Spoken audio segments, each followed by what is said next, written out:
Welcome to channel S Cube. நான் உங்கள் SS Surya. இன்னைக்கு டிஎன்ஏயு தமிழ்நாடு அக்ரிகல்ச்சர் யூனிவர்சிட்டியில் வந்து நம்மளுக்கு பிஎஸ்சி அக்ரிகல்ச்சர் ஹானர்ஸ் ஹார்டிகல்ச்சர் மாதிரியான கோர்சஸ்க்கான general counselling for academic stream only. Academic ஸ்ட்ரீமில் இருக்கக்கூடிய ஜென்ரல் கோட்டா ப்ளஸ் 7.5 கோட்டாக்கான கவுன்சிலிங், ஆன்லைன் கவுன்சிலிங் இன்னைக்கு வந்து ஓப்பன் ஆகும்னு சொல்லி காலையில் நோட்டிஃபிகேஷன் கொடுத்துருந்தாங்க. பட் காலையில் வந்து இது ஓப்பன் ஆகலை போர்ட்டல். இப்போ வந்து நம்ம கவுன்சிலிங்க்கான போர்ட்டல் வந்து ஓப்பன் பண்ணிட்டதா டிஎன்ஏயுடைய வெப்சைட்டில், அஃபிஷியல் வெப்சைட்டில் அஃபிஷியலாக வந்து நோட்டிஃபிகேஷன் வந்திருக்கு. ஸோ நீங்கள் அதை ஸ்க்ரோல் ஆகிட்டு இருக்க பார்த்துட்டு இருப்பீங்க. ஆன்லைன் கவுன்சிலிங் போர்ட்டல்ஸ் ஓப்பன் அப்படின்னு சொல்லி கொடுத்துருக்காங்க. ஸோ கவுன்சிலிங்கான போர்ட்டல் வந்து இப்போ ஓப்பன் ஆயிடுச்சு.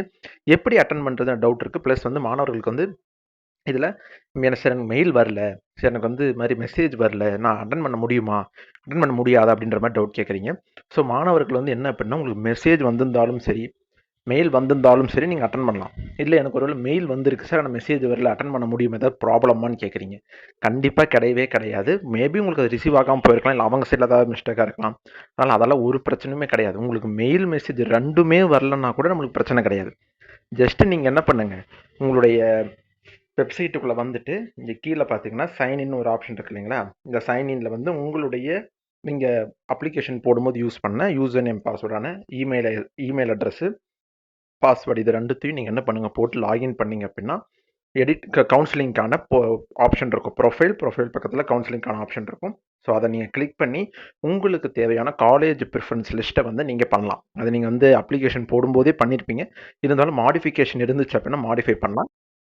ஒருவேளை மாடிஃபிகேஷன் இல்லைன்ற பட்சத்தில் நீங்கள் என்ன பண்ணலாம் அப்படின்னா, ஜஸ்ட்டு சேவ் அண்ட் ப்ரொசீட் கொடுத்தீங்க அப்படின்னா உங்களுக்கு பேமெண்ட் ஆப்ஷன் போகும். பேமெண்ட் ஆப்ஷன் போனதுக்கப்புறம் உங்களுடைய யூபிஐ மூலியமாவோ டெபிட் கார்டு மூலியமாவோ நீங்கள் என்ன பண்ணலாம், மேக்ஸிமம் அவங்க ஜிபே ஆப்ஷன் வச்சுக்கிறதில்ல, டெபிட் கார்டு தான் வந்து யூஸ் பண்ணுறாங்க. ஸோ டெபிட் கார்டு மூலிமா நீங்கள் என்ன பண்ணலாம் அப்படின்னா, உங்களுடைய ஃபீஸ், கம்யூனிட்டிக்கான ஃபீஸ் 3000 1500 நீங்கள் வந்து பே பண்ணிடலாம்.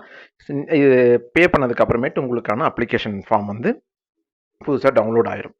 ரெண்டாவது விஷயம் பார்த்தீங்கன்னா, சார் நான் 7.5 இருக்கேன், ஜென்ரல் கவுன்சிலிங்கில் இருக்கிறேன் அப்படின்னா எனக்கு வந்து என்ன, நான் ரெண்டுத்துக்குமே 3000 கட்டணுமா, ரெண்டுத்துக்குமே 1500 கட்டணுமா அப்படின்ற மாதிரி டவுட் கேட்குறீங்க. ஸோ அதுவும் வந்து நம்மளுக்கு பிரச்சனை கிடையாது. ஒரே ஒரு டைம் நீங்கள் வந்து ஜென்ரல் கோட்டாலையும் நீங்கள் இருக்கீங்க, 7.5 கோட்டாலே இருக்கீங்க அப்படின்னா அதுவே டிடெக்ட் பண்ணிக்கும். ஓகே, 2 கோட்டால் இந்த பையன் இருக்கிறாரு, ரெண்டுத்துக்குமே அவர் அப்ளை பண்ணிட்டாரு அப்படின்னு சொல்லிட்டு பேமெண்ட் முடிஞ்சதுக்கு அப்புறமேட்டு ரெண்டுத்துக்குமே உங்களுக்கு என்ன ஆயிரும் அப்படின்னா அப்ரூவல் ஆயிரும். ஓகேங்களா. இல்லை நீங்கள் 7.5 மட்டும் இருக்கீங்க அப்படின்னா 7.5க்கு மட்டும் பே பண்ணிங்கன்னா 7.5 எடுத்துக்கும். ஜென்ரல் போடுறீங்க, எனக்கு 7.5 இல்லை அப்படின்னா ஜென்ரலுக்கான ஃபீஸ் கட்டினீங்கன்னா ஜென்ரலுக்கு அது கவுன்சிலிங் அட்டன் ஆயிரும். அவ்வளோதான் ஒழிய மற்றபடி நான் ரெண்டுத்துக்கும் தனித்தனியாக ஃபீஸ் கட்டணுமா அப்படின்ற மாதிரி கேட்குறீங்க, அது வந்து தேவையில்லை. ஓகேங்களா. அதனால் வந்து மாணவர்கள் குழப்பிக்க வேண்டாம். ஒரு டைம் பேமெண்ட் மட்டும்தான், 2 டைம் பண்ண தேவையில்லை. சரிங்களா. நீங்கள் ஒரு டைம் பண்ணாலே 2 கவுன்சிலிங்க்கும் அது எடுத்துக்கும்.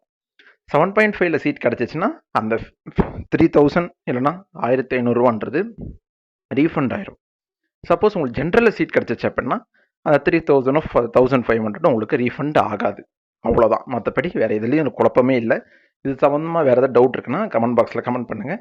நம்ம அடுத்தடுத்து அப்டேட் கொடுத்துக்கிட்டே இருப்போம். ஓகேங்களா. ஓகே நண்பர்களே.